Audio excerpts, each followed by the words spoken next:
So, Modern Warfare 2 has been out for about 2 weeks now. What's going on, guys? My name's Pixeltree, and welcome to the video. For anybody who knows me and has been watching my content for a while, knows I really used to play a lot of Call of Duty. And now, I don't play a lot of Call of Duty. That's until about 2 weeks ago. I put about 75 hours into Modern Warfare 2 now, which is not a lot really in comparison to how I used to sweat COD back in the day, but comparatively, over the last few years, it's a lot for me. So we're about 2 weeks after launch. It's about 75 hours in, and I thought, let's make a video talking about the pros and cons of Modern Warfare 2 and what I kind of think of it. And it's probably safe to assume the fact that I'm making this video, I've been enjoying the game, but I thought let's talk about some points that I like, some that I'm not so keen on, some things that I'd maybe like to see change, and then you guys can spitball me in the comments of if you agree or you disagree, things you'd like to see, things you'd like to see change, things you'd like to see come into the game, all that sort of stuff. So let's just get straight into it, guys. All right, so start off with some of the pros of the game for me. Let's start off with the obvious. The game looks beautiful. It looks great in my opinion. I don't really think that's necessarily opinion. The game looks really good, pleasing on the eye. The sound design to go along with it as well. Mwah, beautiful. Audio's great in the game, and it feels good. It looks, sounds, and feels good. Now, using that feels good will segue into the guns. The guns feel great in this game. They feel heavy, they feel beefy, meaty. Kinda gay. I really like how the guns play in the game. They sound amazing. They look great. The name's not so much, but the guns are a lot of fun in the game. And when I say a lot of fun, it feels like playing old Call of Duty in the sense that going back to like Modern Warfare 2, there were so many OP guns in that game, and I like that. For a long time, Call of Duty spent a lot of time and effort in balancing everything, so everything fits within a band of balance. Things that stretch below or above or get nerfed and buffed, and it feels like everything has to counter something, and I guess that's a design philosophy, but for me personally, it just kind of made Call of Duty boring, and I suppose that was part of the point of why I stopped playing Call of Duty for a while, because it did become a little bit generic and boring. But that's what happens when you play a game for a long time and it has iterative releases every single year as well, doesn't it? At some point it's going to get stale. But anyway, I digress. That's not the video we're here to talk about. We're talking about the pros and cons of Modern Warfare 2. Guns feel great, look great, love it. I love the fact that there's a lot of OP guns like the SPR, the SAB, there's LPARs, there's OP SMGs, the sniper rifles are powerful, there's a revolver that can dome people from 300 meters away. I love it. I love all of that stuff. It's great. There's some tweaks need to happen, some tweaks and balances, but let's keep some ridiculous stuff in the game. Personally, I suppose I'm probably a little bit of a lone voice on that, though, if I'm honest. The fact that there's 55 guns in the game as well is another massive pro for me. I love the range of weapons, the attachments, the camos. There's a lot of selection in the game, and I really do like that. There's a lot of attachments in the game as well. Probably maybe a little bit too much, but I don't necessarily think that's a con. That's just, with the game being out for 2 years, there's a lot of stuff to delve into and try and fiddle with and try out new builds, which I'm looking forward to doing that as well. Now, regarding attachments and weapons, let's talk about the unlock system. I think I might be a lone voice on this one as well. I hear a lot of people seem to hate the unlock system. I quite like it. I like the fact that it forces you to use other guns to unlock different weapons within a specific weapon class. I quite like that. It pushes you to play weapons you would never usually play. It pushes you to play a different play style. And I think at the start of the game as well, it's making everybody play everything. Obviously, as time goes by, people will settle into their specific weapon, their specific OP class, and, you know, that's how the game will go. But I like the fact that we've got this unlock system, because at the start of the game now, everybody's playing with everything because they're trying to unlock everything, get all the camos, get their gold, get their plats, get all their attachments. So it's forcing them to use different weapons, and I really like that. It's creating a nice variety at the start of the game.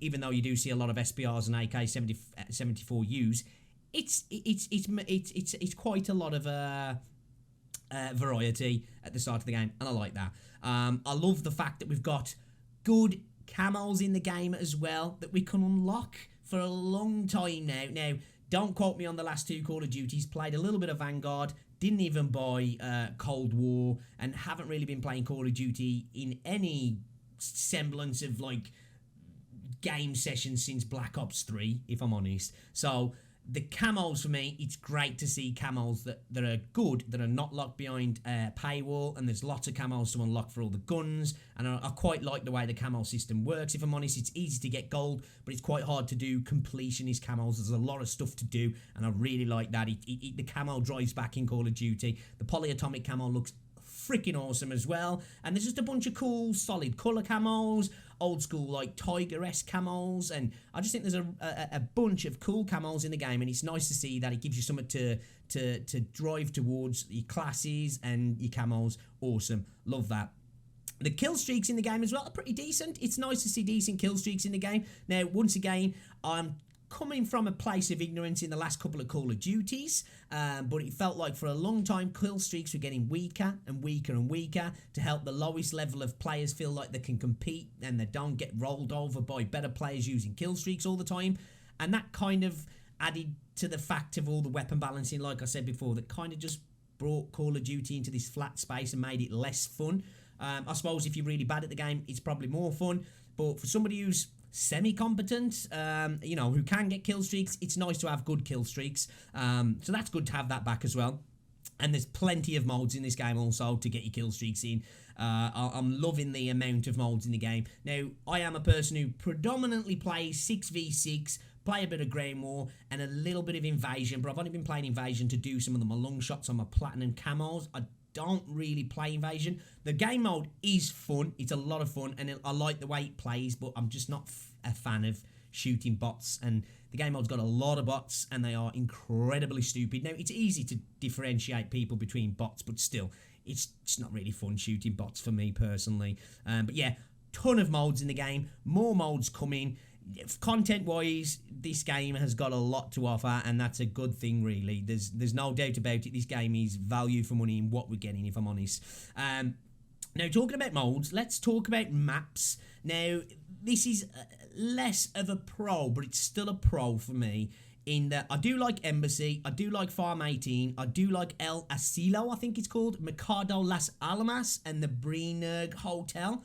I like all of those maps. They're decent maps. They're not spectacular. In the Call of Duty spectrum, they're mid to lower end. But for the last few years, and for this Call of Duty, I think those are probably the best maps. And I'm going to say a controversial one here. I quite like Tarak, but only sometimes.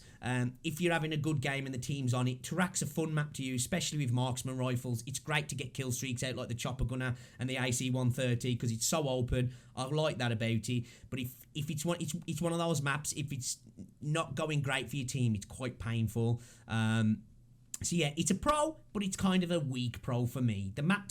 Those maps are okay, but for the most part, I feel like the maps are probably the weakest part of the game, in my opinion. The weakest part of the game in the pros, should I say. So I guess we could move on to the cons now of the game, for me personally.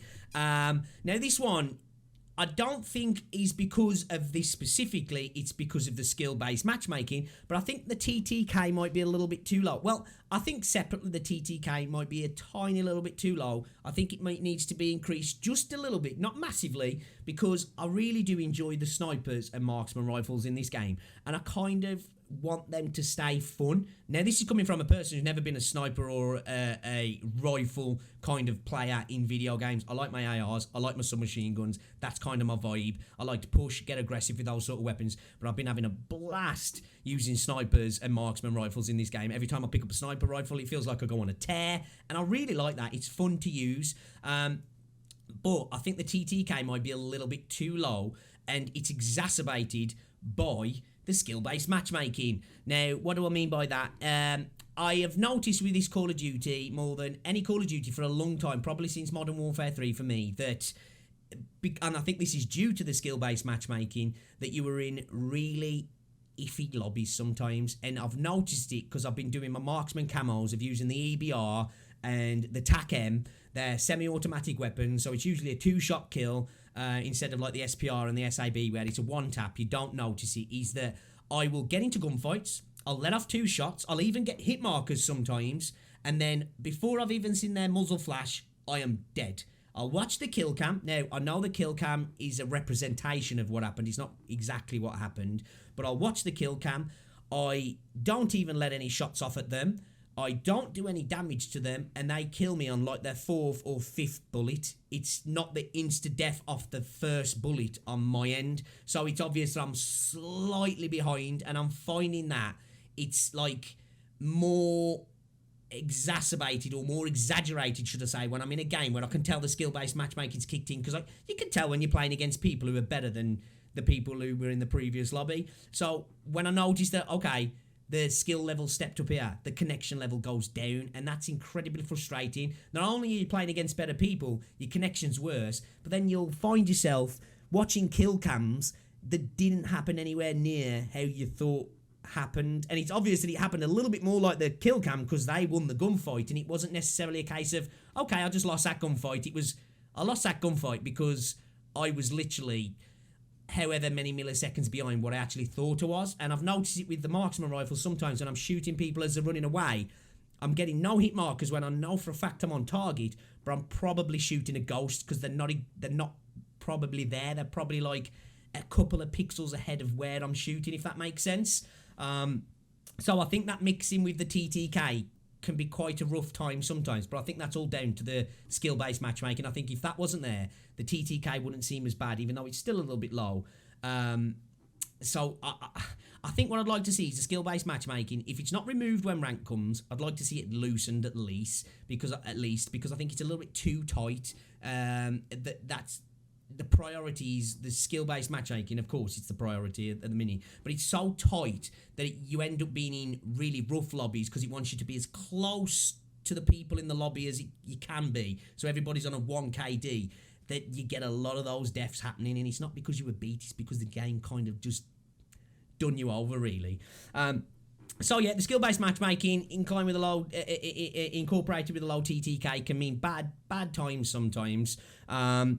Now, let's go on to one of the worst things in the game, in my opinion, and it's Santa-Cena border crossing. I'm sure as soon as you hear that word, most people are like, oh my god, PTSD of starting the match and a grenade landing 5 cars away, a good 12 meters, and then a chain reaction of explosions just killing you and the rest of your freaking team. So frustrated to be blown up by cars on that map. It's got an ass flow. It really is not a nice map.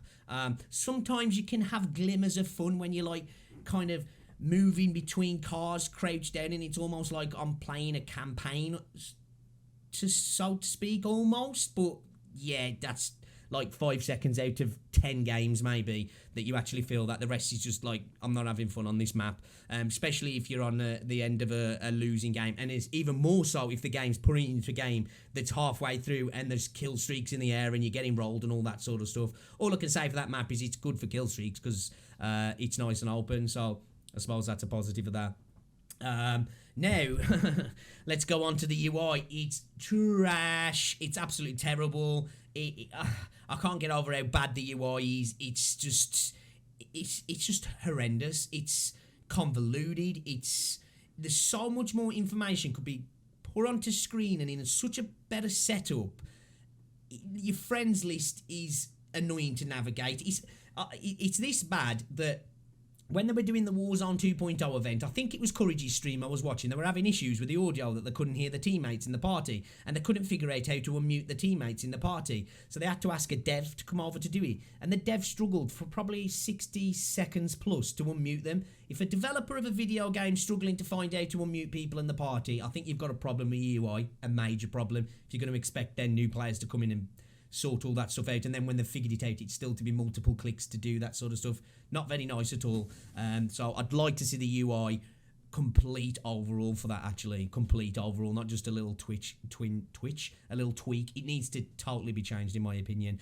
The footsteps audio, I'm really on the fence with it, because like sometimes I like it and then sometimes it's annoying. I think it's better than what it was in the beta, because it was too loud in the beta. It felt like it just catered to campers, because if you just stood still, you could hear exactly where people were coming in. It really lended for you hanging on an angle, waiting for somebody to push a room. Now, it feels good when people attack sprinting, but sometimes people run up on me so many times without me hearing them, just because they're not tack sprinting and they're not using dead silence.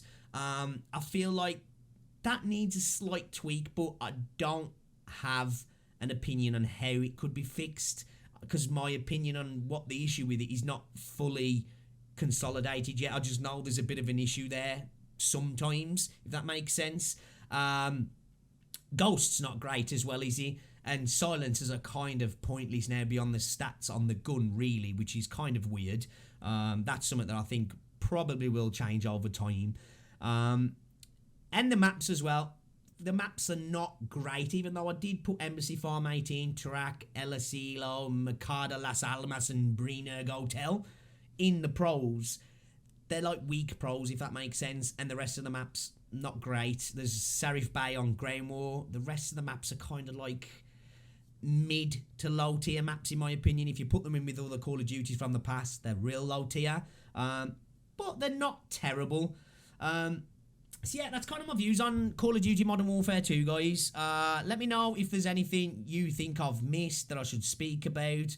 But I'm having a blast with the game. It's a lot of fun. I love the fact that OP weapons are back in all manner of forms. I love how many weapons we've got. The game feels great. The weapons feel great. It sounds good. And I've got that addicted feeling at the moment where I wake up every day and I'm like, I kind of want to play some Call of Duty. And it's been a long time since I had that. Even when I was playing Black Ops 3, I streamed a lot of Black Ops 3 and played a lot of Black Ops 3, but that was mainly for the streams. That's when I used to get a lot of views, and I got up every day because it was like, right, let's go stream, let's go make some cash, let's get some views, and we'll enjoy a bit of Black Ops 3. But if it wasn't for streaming, probably wouldn't have played Black Ops 3 anywhere near as much as I did. But this, I'm actually finding myself being like, you know what, I don't even want to stream, I'm just going to go play some Call of Duty. Been a while since I've had that with COD, and it's nice actually, and I suppose it's a good thing because I believe we're stuck with this Call of Duty for 2 years now, so I can't really moan there. Warzone 2 is coming out, DMZ is coming out, third person Warzone 2 is coming out as well, which looks awesome. Really looking forward to that. I think I'm looking forward to that more than DMZ and Warzone first person is the third person, because it just looks really freaking fun. It's like Sulk and Future Soldier and Walden's mixed together into a BR format with Call of Duty's AAA tightness, if that makes sense. Do you know what I mean when I say the Call of Duty tightness? Call of Duty guns just have a feeling that most other games don't tend to have, in the way that the combat feels tight. You can moan about a lot of other things in Call of Duty, but they've got the gunplay down, haven't they? They've really got it down, and I feel like more so in this title for a long time in Call of Duty, the guns just feel amazing to me. Amazing. But yeah, having a lot of fun with the game, guys. Let me know, what's your thoughts on Modern Warfare 2? Have you been playing it? Do you like it? Do you not like it? What's the things you like? What's the things you don't like? Let me know in the comment section below, guys. And if you are new, subscribe, drop a like, all that good stuff. And I'll see you all a little bit later. Ta-ra.